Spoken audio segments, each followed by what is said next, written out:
Hello friends, welcome to my channel Together with Abhi.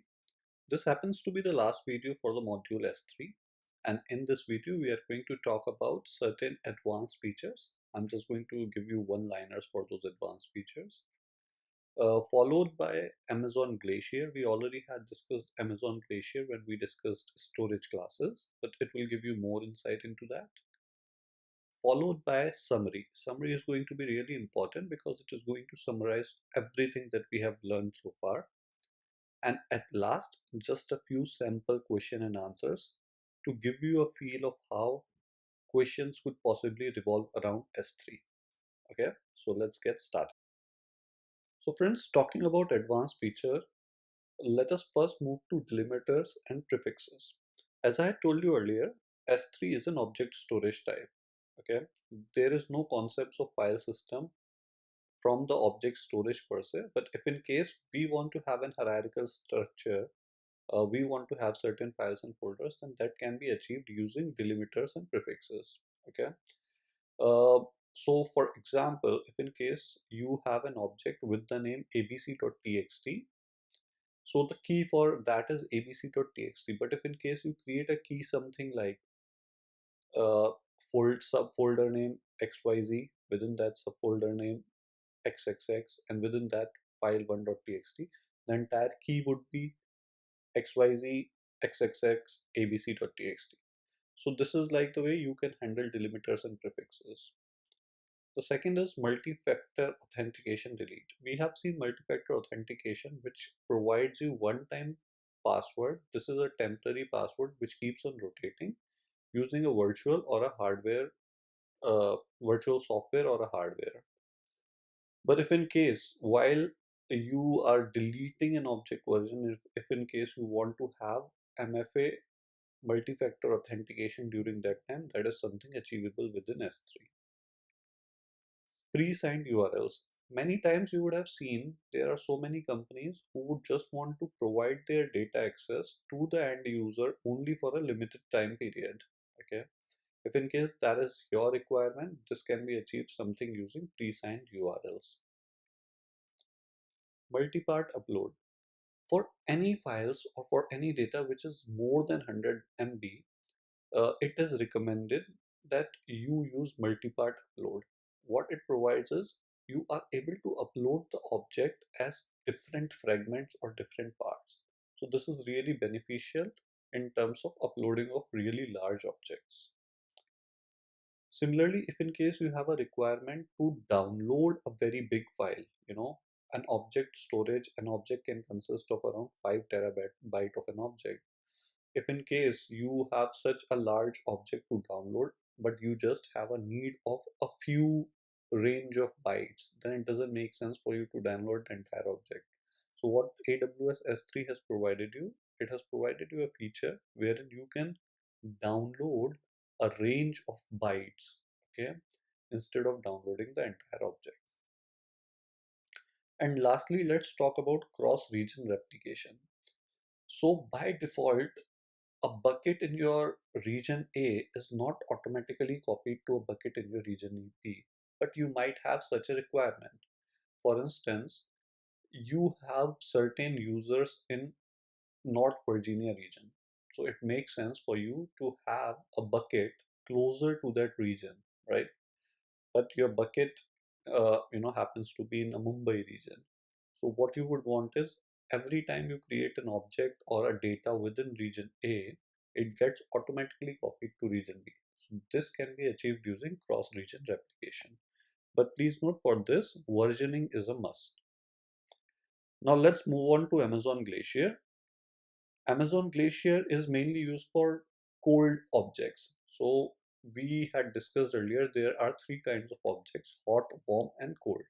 Hot is an object which is very frequently accessed. When the frequency of access is reduced, then we say it is a warm. When it is drastically reduced, we say it is a cold object.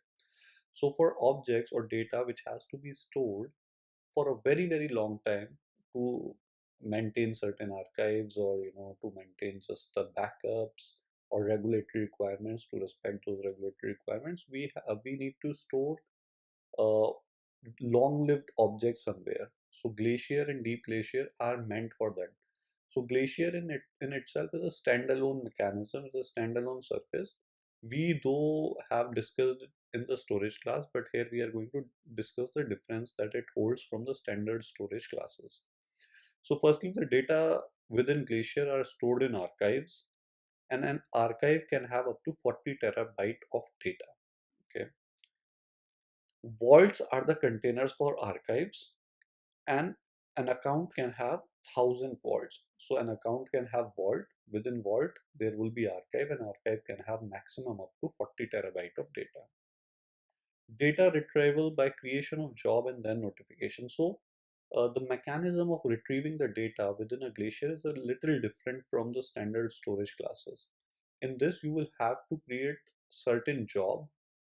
That job will trigger the process of data retrieval, because the data is going to be really big, or data can take up to 3 to 4 hours, or it can even take up to 12 hours to 24 hours. It is best to just trigger the job and leave it, and you are going to get notified if in case you have subscribed to SNS service, simple notification service, or else if in case you have configured certain email something, you will get a notification via that route, via that email to you, that the job has been completed. And what this job does, it copies the data to an S3 bucket temporarily, from where you can copy to a S3 bucket permanently, and this is the way you can retrieve the data. So as I mentioned, to copy data in S3, automatic encryption of data, little different from the standard storage classes where we have a option of encrypting the data, but here data encryption happens automatically. And system generated archive ID. Uh, in case of S3 storage classes, we have the liberty of giving friendly usernames to the objects and buckets. But in this case, archive ID is generated by the system automatically. So let's see the key differences. We already have covered them in the theory that I just told you, but just to have a tabular comparison, Glacier is for cold data. It can have 40 terabyte archives, system generated archive ID, automatic encryption, and it can be used as a standalone service or even as a storage class. So you can use it for life cycle and configuring your life cycle also. It has a separate API available, okay, and job creation for data retrieval. So this is totally different the way we handle storage classes, where we can give friendly names. We have the option of encrypting, and it has a standard API. So guys, that's all for today. Now we are going to start off with summary and questions. But this basically this was these are the concepts that were left to be discussed for today. And there are too many concepts in S3. There is bulk operation as well. There are too many other operations we can keep on discussing. But best is to for you to try all those options on your own. But if in case you are interested in having me create a video for those, please let me know. Please comment and I'll do that.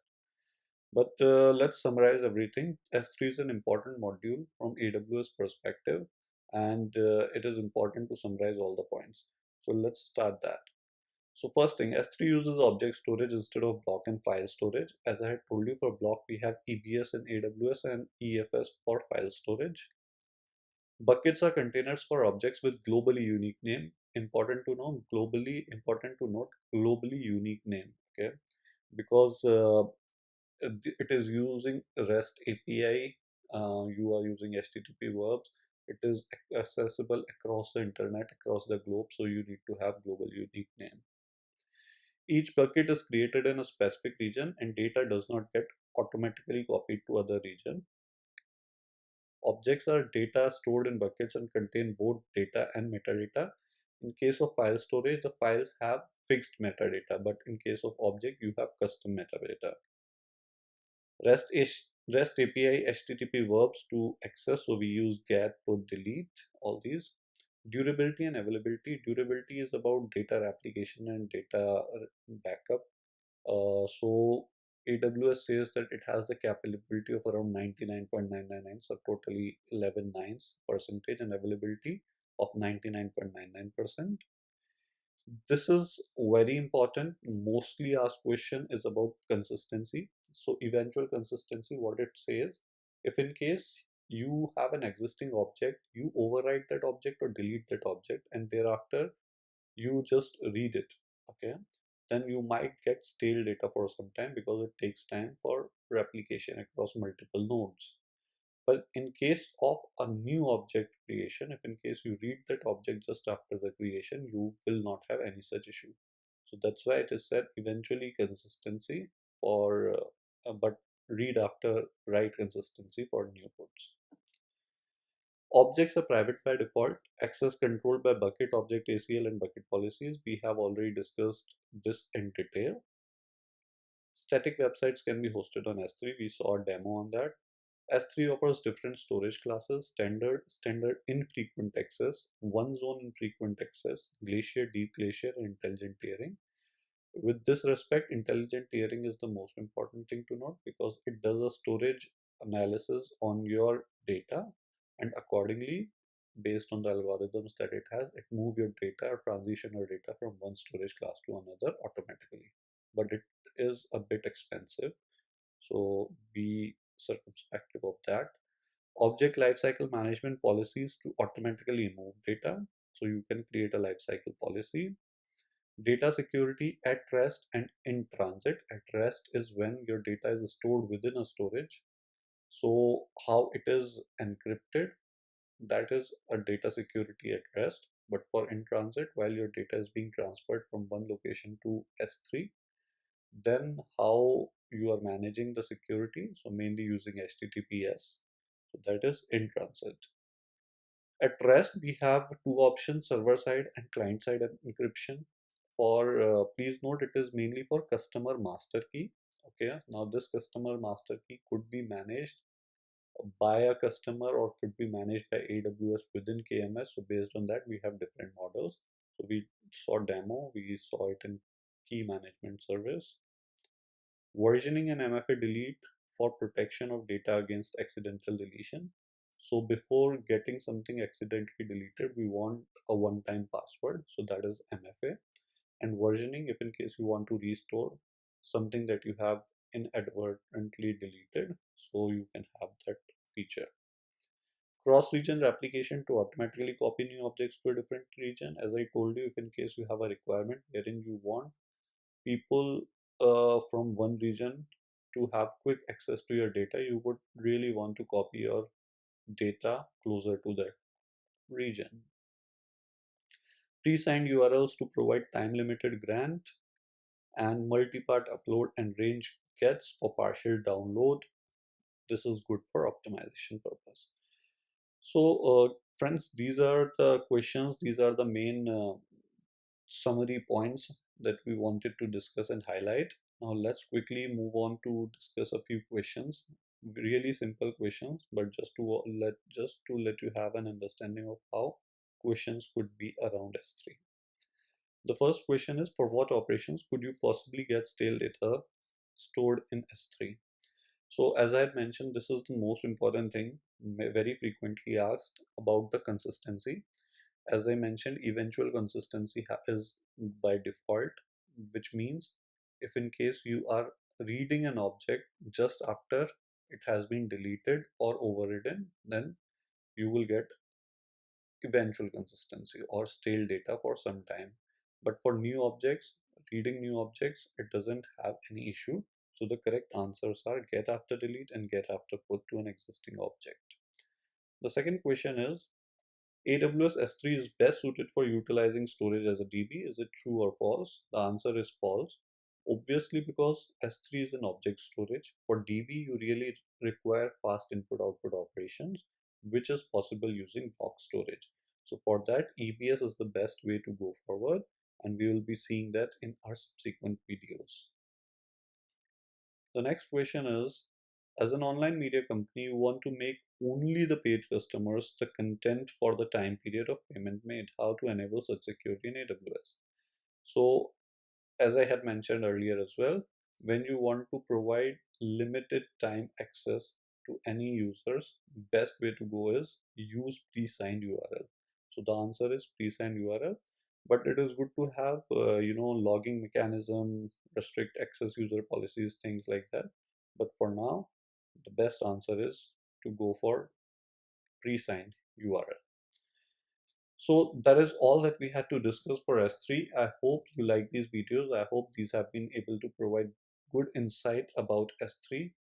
Good to get you started for S3.